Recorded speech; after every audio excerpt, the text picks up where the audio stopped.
ایرانی space agency اور اسپاکو نے بین الاقوامی تربیتی کورس وہاں شروع ہو گیا ہے۔ ایرانی اسپیس ریسرچ انسٹیٹیوٹ نے اسلام آباد میں اسپاکو کے اشتراک سے 5 روزہ بین الاقوامی تربیتی کورس کا آغاز کیا ہے۔ تو اس پر ہم مزید بات کریں گے کتنا اہم یہ اقدام ہے۔ ڈاکٹر مطیع الحق ڈپٹی چیف مینیجر ہیں اسپاکو کے، انہوں نے ہمیں جوائن کیا۔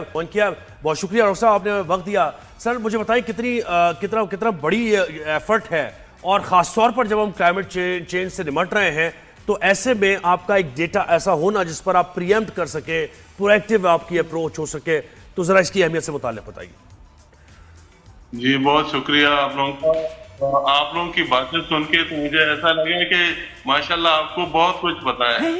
تو you cannot fight the disaster of the nature, you cannot fight the nature, but you can prevent the damages, you can manage.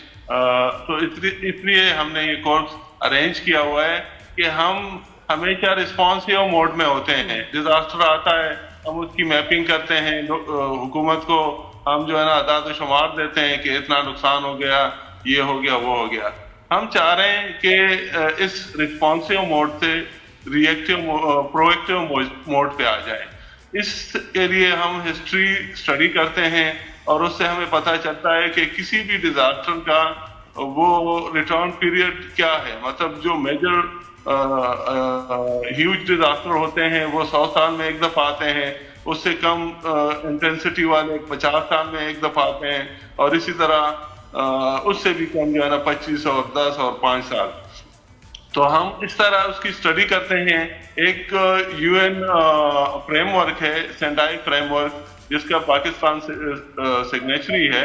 اس میں ان کی ڈیمانڈ ہے کہ جتنے بھی ممبر اسٹیٹس ہیں وہ انڈرسٹینڈ کریں جو رسک ہے نیچرل ڈیزاسٹر کی اپنے اپنے ملکوں میں۔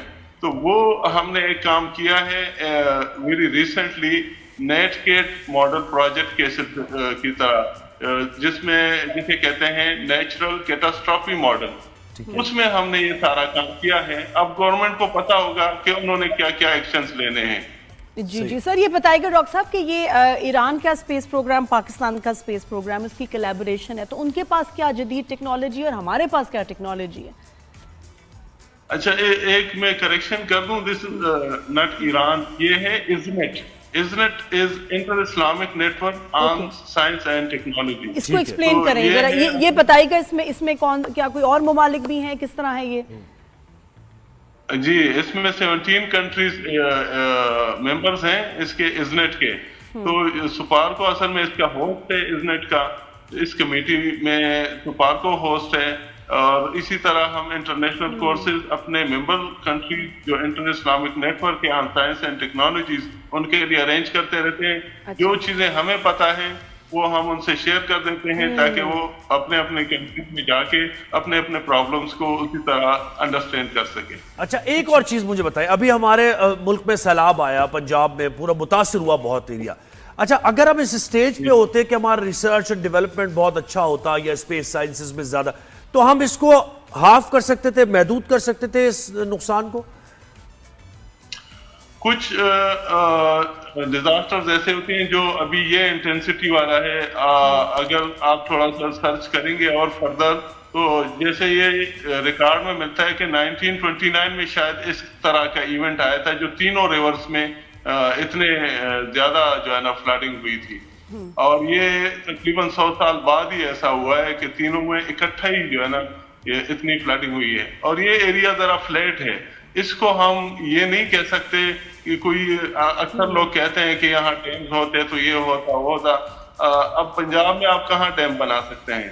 تو جب اس طرح کی فلڈنگ ہوتی ہے اس میں آپ کی ایکٹیونیس یہ ہوتی ہے، پرو ایکٹیونیس، کہ آپ اس کے ریور کے اراؤنڈ جو ہے نا ڈائکس بناتے ہیں تاکہ جو ریور کے کورس سے پانی باہر نہ نکلے، آبادی میں نہ آئے۔ اور اسی طرح لوگوں کو بھی اویئر کرتے ہیں کہ آپ نے ریور بیڈ میں جا کے رہنا نہیں ہے۔ یہ ایک چیز ہے جو کہ लोगों को लेकिन समझनी वही बात है चाहिए। कि जो पानी और सैलाब आना है उसने तो आना है, पानी ने तो गुजरना है और उतना ही आना है। लेकिन अर्ली वार्निंग में फायदा हो लेकिन बस सकता वही है कि आप कि लोगों भाई को किन और आप इलाके कौन से इलाके relocate मुतासिर करें, होंगे। उधर जो है आबादी बने ही ना, और ये कि एग्रीकल्चर भी जो है उस एरियाज में मेखल क्रॉप्स जो है ना उगाई जाएं। अच्छा डॉक्टर साहब ये भी बताइएगा कि इससे और क्या जो है हम फायदे हो सकते हैं कि ठीक है जी आपकी रेन की प्रिडिक्शन फ्रीक्वेंसी वगैरह देख, फ्लड्स का, ग्लेशियर मेल्टिंग का problem, but what about earthquakes या कुछ और ऐसे डिजास्टर्स को भी स्टडी कर सकते हैं? या जंगलात से मुताल्लिक कि हम ग्रीन बेल्ट्स कम होती जा रही है, ये सारा डेटा और कौन सी स्टडीज हो सकती हैं?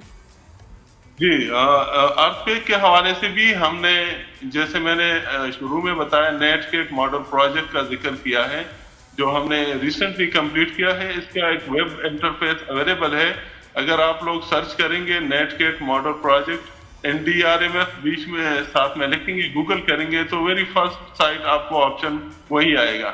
इसमें जब आप अंदर जाते हैं तो हमने 9 पेरिल्स को कवर किया है, जिसमें अर्थक्वेक है, लैंडस्लाइड है, सुनामी है, ड्राउट्स हैं, हमने ये फ्लड को कवर किया है, रिवराइन अर्बन फ्लड को भी कवर किया है। उसमें ये सारी चीजें हमने ऑलरेडी स्टडी की हुई है। अभी नेक्स्ट फेज में हम जा रहे हैं कि स्मॉग और ग्लफ के हवाले से जो ग्लेशियर लेक आउटबर्स्ट फ्लडिंग है इसको डिटेल में स्टडी करेंगे, और कौन कौन से ग्लेशियर लेक्स हैं जो कि डेंजरस हैं और उनसे डाउन स्ट्रीम कितनी आबादी जो है ना अफेक्ट हो सकती है, ये हम और ये भी रिसर्च फायदेमंद होगी कि फजा से मुताल्लिक भी आप बता पाएंगे कि भाई इस रीजन में कि यानी एयर क्वालिटी क्या चल रही है, या फिर ये जो बारिशें ज्यादा हो रही हैं, वॉलेटाइल सा जो सिस्टम है ये क्यों है? जी जी बिल्कुल। अनफॉर्चुनेटली पाकिस्तान सबसे ज्यादा अफेक्ट है क्लाइमेट चेंज का, क्योंकि कंट्रीब्यूटर्स तो कोई और हैं, जो डेवलप्ड कंट्रीज हैं, जो एमिशंस में हिस्सा उनका सबसे ज्यादा है, लेकिन इम्पैक्ट उसका हम पे ज्यादा है, क्योंकि वेरी फ्रीक्वेंटली आप लोग मीडिया वाले सब जानते हैं कि 2010 का फ्लड आया, फिर 11 का भी आया, 12 और 13 में सेंड में आया, इस तरह 2022 का, और तो ये बड़े फ्रीक्वेंटली आ रहे हैं और एक्सट्रीम उसमें आ रहे हैं। तो इसलिए ये जो कमिंग स्टडी है ये बड़ी हेल्पफुल रहेगी कि हम अंडरस्टैंड कर सकें यहाँ के एटमॉस्फेयर को भी। जी अच्छा डॉक्टर साहब ये बताइएगा कि आगे आइंदा कुछ सालों में आप समझते हैं कि पाकिस्तान जो है स्पेस ट्रैवल पे भी काम करेंगे और शायद वहाँ का भी चक्कर लग जाए, है कुछ ऐसा है आपके प्लान में? जी बिल्कुल ऐसा है, और हमने तो बल्कि अपने वेबसाइट suparco.gov.pk पे वेबसाइट पे हमने लोगों से कहा भी था कि जो शिरकत करना चाहते हैं उसका एक क्राइटेरिया है स्पेस में जाने का। चाइनीज के साथ हमारा एक बंदा जाएगा पाकिस्तान से, इंशाल्लाह होपफुली नेक्स्ट ईयर हो, तो नहीं तो उससे 2027 के शुरू में शायद हो। ज़ुहैब भी इंटरेस्टेड है। ये तो ज़ुहैब का तो मैं एंट्री फॉर्म भरूंगी, प्लीज आप मुझे भेज दीजिएगा एक एंट्री फॉर्म। अच्छा अब लाइटर नोट पे बात हो ही रही है तो मुझे बताएं कि चांद क्यों नहीं नजर आता हमें? चांद देखने में क्यों प्रॉब्लम होती है कि बैठ के वो सर ईद का चांद होता है। यही मैं कह रहा हूँ, वो नजर नहीं आता। ये रमजान का चांद और ईद का चांद ये पहले से क्यों नहीं डिसाइड पता चल जाता कि भाई हो गया है, चांद की पैदाइश हो गई। हमारी कोई टेक्निक में प्रॉब्लम है या दुनिया किसी और तरह से देख रही है, हम सही नहीं देख रहे? नहीं, बस पूरे वर्ल्ड में असल में इसी तरह है। जो दूसरी साइड पे थोड़ा सा आप कह सकते हैं लिमिटेशन है, scientifically there is no limitation. वो आप जो भी इस पे भी अगर आप रिसर्च करते हैं तो वो आपको कहते हैं कि चांद की लाइफ इतनी हो, 15 डिग्री पे हो, तो तब जाके आप उसको नेकेड आई से देख सकते हैं, अदरवाइज बहुत शुक्रिया। सही बात है, ये कहानी फिर सही डॉक्टर साहब, बहुत शुक्रिया आपने।